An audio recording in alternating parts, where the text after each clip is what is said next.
우리는 오늘 주기도에서 우리를 위한 기도의 두 번째 기도를 보려고 합니다.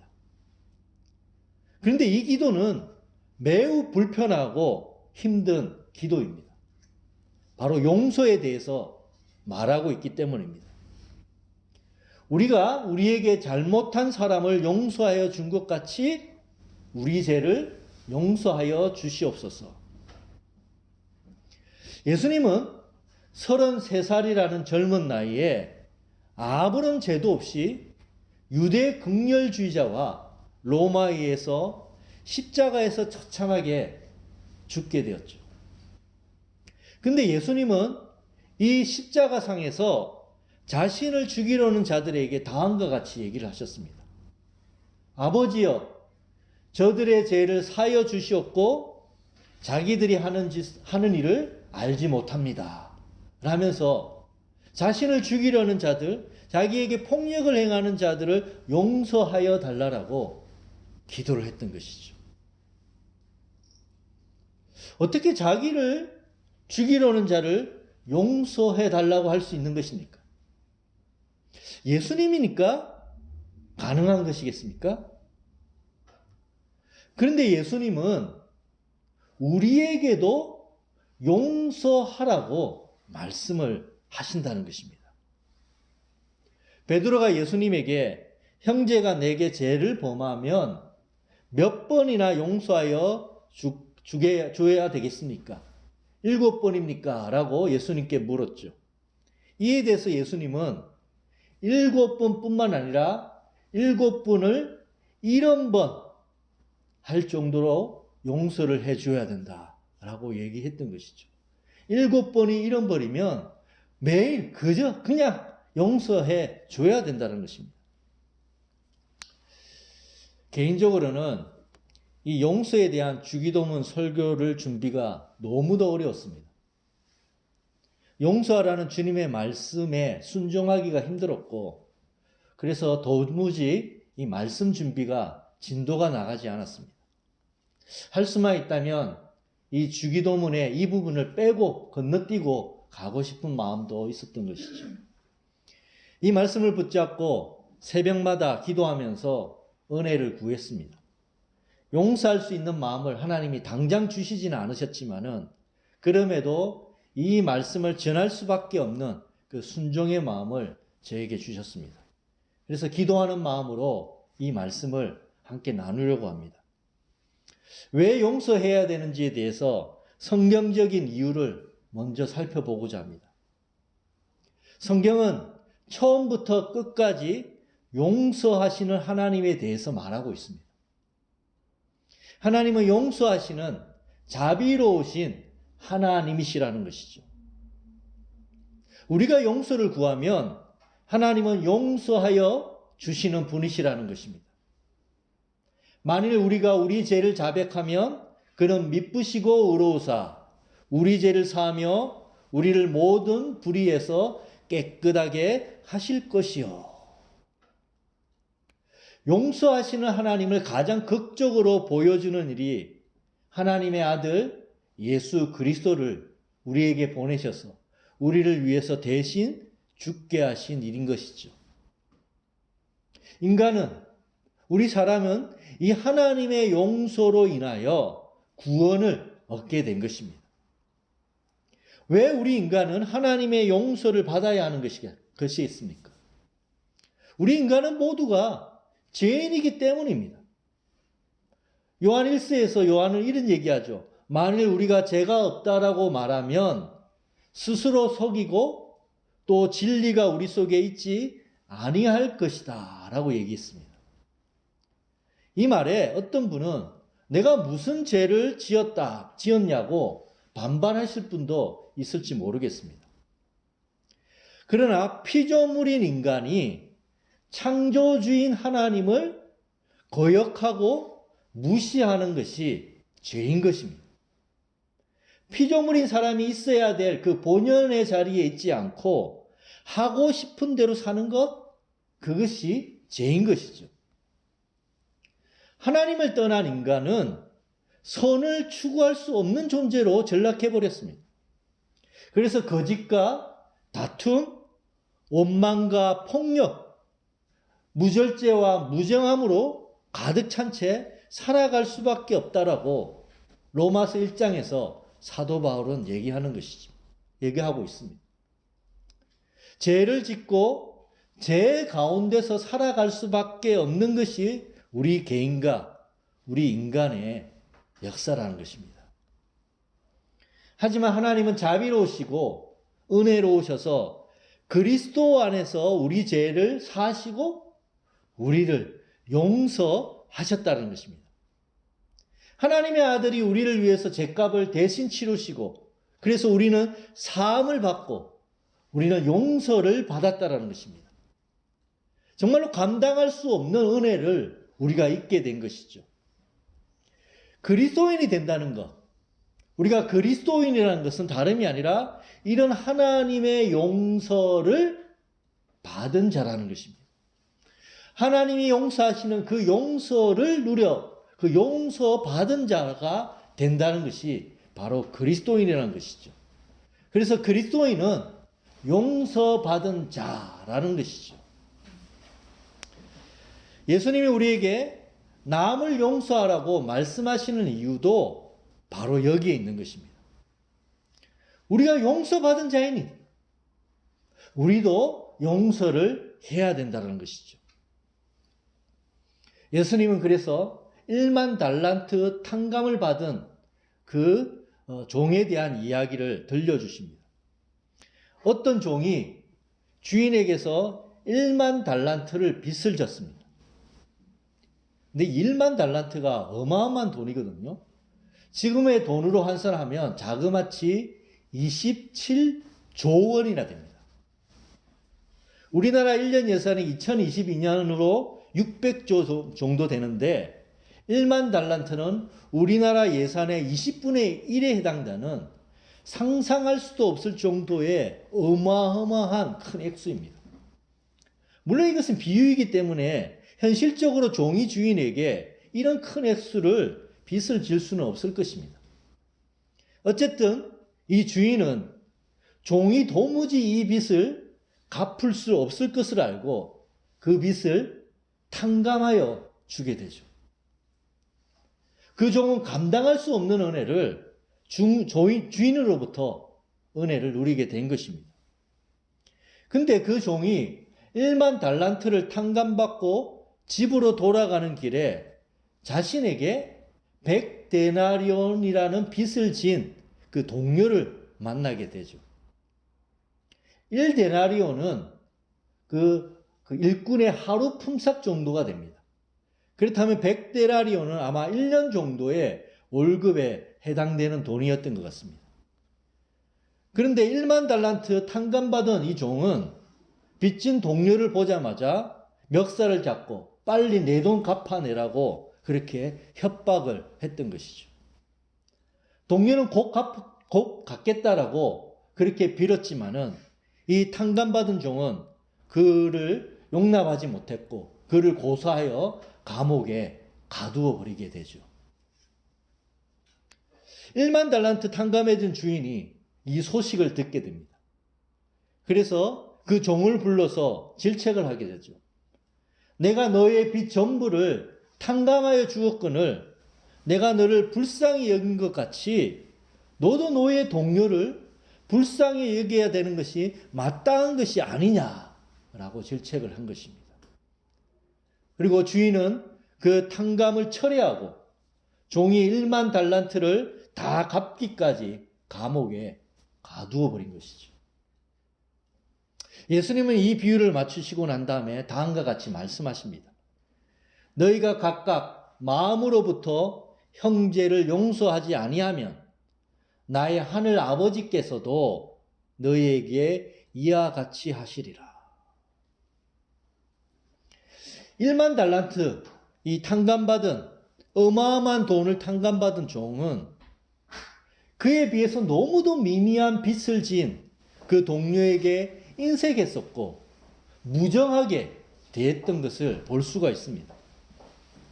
이 종은 자신이 1만 달란트를 탕감받았다라는 그 사실을 도무지 믿을 수가 없었던 것입니다.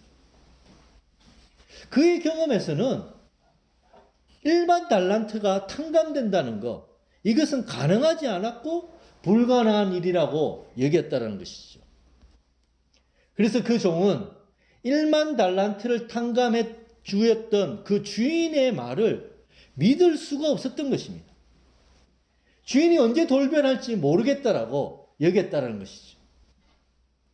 그렇기 때문에 자신이가 빌려준, 그 동료에게 빌려준 그 돈이라도 내가 취해서 빚을 갚아야 된다라는 그 강박 가운데 시달리고 있었다라는 것입니다. 이 비유는 우리가 하나님으로부터 용서를 받았다는 것을 믿지 않으면, 우리가 하나님으로부터 어마어마한 죄를 탕감받고 용서받았다는 것을 믿을 수 없으면 결국 나도 누군가를 용서할 수가 없다라는 것입니다. 하나님이 나를 용서하셨다. 나의 죄를 그의 아들 가운데서 다 용서하셨다는 그 어마어마한 사실이 믿어진다면 우리도 나에게 잘못한 사람을 용서할 수 있는 그 은혜를 하나님으로부터 받게 되는 것이죠. 근데 이게 하나님이 나를 용서하셨다, 내가 죄사함 받았다는 것이 믿어지고 받아들여지지 않으면 나는 누군가에게 나에게 잘못한 자를 용서하기가 나도 쉽지 않다는 것입니다. 이것이 용서해야 되는 신앙적 이유입니다. 그런데 이 신앙적 이유 외에도 용서해야 되는 실질적인 이유가 있습니다. 그것은 우리의 건강한 삶을 위해서라도 우리는 용서를 해야 된다는 것이죠. 만약 우리가 용서하지 않고 살면 어떤 일이 일어날까요? 우리가 복수와 분노의 마음으로 살아간다면 나에게 해를 입힌 사람에게 사로잡혀서 살아가는 것입니다. 해를 입힌 자의 그 기억과 그 순간에서 벗어나지 못한 채 과거에 매여서 살아가게 되는 것이죠. 이런 분노에 사로잡혀서 원망 가운데서 살아가게 된다면 결국 마음과 몸에 병이 듭니다. 상처에 사로잡혀 있다면 상처를 준 자가 계속적으로 나를 괴롭히도록 허용하는 것과 마찬가지라는 것입니다. 그래서 용서는 해를 입힌 자와 상처의 기억과 순간에서 나를 해방시키는 일이라는 것입니다. 용서는 해를 입힌 자가 더 이상 나를 괴롭히지 못하도록, 나를 사로잡고 있지 못하도록 나를 풀어내는 것이고 나에게 자유를 주는 것이라는 것입니다. 그래서 이런 얘기가 있습니다. 용서로 치유받는 최초의 유일한 사람은 바로 용서하는 자이다. 용서는 포로에게 자유를 준다. 그러고 나면 자기가 풀어준 포로가 바로 자신이었음을 깨닫게 된다. 용서를 하면 그 용서한 자를 죄책감으로서 풀어준다라고 생각했는데 내가 용서를 하면 나를 풀어주는 것이고 나를 자유롭게 하는 것이며 나를 그 고통 가운데서 해방시키는 일이라는 것입니다. 그래서 용서에 가장 먼저 치유받는 사람은 다른 누구도 아닌 바로 우리 자신이라는 것이죠. 우리가 남을 용서해야 하는 이유는 우리 자신을 위해서라도 용서를 해야만 한다는 것입니다. 용서에 대한 실질적인 이유와 성경적 이유를 설명을 했지만은 그럼에도 분명한 것은 용서가 결코 쉽지 않다는 것입니다. 용서한다는 것, 그것은 불편하고 불쾌하고 괴로운 일이죠. 어떤 이에게 용서하라는 말이 더욱 상처 주는 말이 될 때도 있습니다. 설교하는 저 또한 용서가 쉽지 않다는 것을 잘 알고 있습니다. 용서는 그래서 우리의 의지와 힘만으로는 될 수 없는 것 같습니다. 용서하려면 자기 포기와 자기 부인이 되어야 되는데, 근데 이게 얼마나 어려운 일입니까? 하나님의 은혜가 없이는 우리 부인이 되지 않는 것이죠. 그래서 나의 죄를 사하신 하나님의 은혜와 사랑, 죄인된 나를 위해서 죽으신 예수 그리스도의 희생이 나를 감싸 주셔야지 나를 부인할 수도 있고 용서도 할 수 있다는 것입니다. 그렇기 때문에 우리는 이 주기도를 드려야 하는 것이죠. 그렇기 때문에 주기도를 드리도록 예수님은 우리에게 이 기도 가운데 들어가라고 말씀하신 것입니다. 용서가 쉽게 될 수 있다면 기도할 필요가 없겠죠. 그러나 용서가 어렵기 때문에 이 주기도가 필요한 것입니다. 용서가 너무 어렵기 때문에 용서할 수 있는 힘을 달라고, 우리에게 용서를 달라고 그렇게 기도하는 것입니다. 주님, 용서가 너무 어렵습니다. 이런 저를 용서하여 주시옵소서. 용서할 수 없는 저를 용서하여 주시옵소서. 나를 용서해 주신 주님의 은혜가 저에게 임하게 해 주시옵소서. 주님이 나를 용서하시는 그 힘으로 나에게 잘못한 자를 용서할 수 있도록 주님 도와달라고 이 주기도문을 우리가 드리는 것입니다. 믿음의 성도 여러분, 우리는 모두가 죄인입니다. 우리 자신이 죄인이라는 것을 인정할 수만 있다면 다른 사람도 나처럼 동일한 죄인이라는 것을 볼 수 있습니다. 나도 그렇고 상대방도 그렇고 잘못을 행할 수밖에 없는 연약한 인간이며 죄인이라는 것을 알 수 있는 것이죠. 그렇기 때문에 나도 그렇고 상대방도 긍휼이 필요합니다. 죄를 지을 수밖에 없는 그런 연약한 존재이기 때문에 하나님으로부터 긍휼이 필요한 것이죠. 우리가 모두가 죄인이라는 것을 인정할 수만 있다면 용서는 시작될 수가 있는 것입니다. 하나님, 나에게 죄 지은 자도 나처럼 똑같이 연약하고 불쌍한 죄인입니다. 그러니 하나님, 나를 용서하셨듯이 그도 용서하여 주시고 저도 용서할 수 있도록 주님 도와주십시오라고 우리는 기도하게 되는 것이죠. 이 세상 우리 모두는 서로 연결되어 있습니다. 상대방의 죄가 나에게 연결되어 있고 나의 죄가 상대방에게 연결되어 있습니다. 우리가 살아가는 모든 세상은 우리가 이 세상의 모든 그 구조 속에서 서로 연결되어서 완전한 성인도 없고 일방적인 죄인도 있을 수가 없습니다.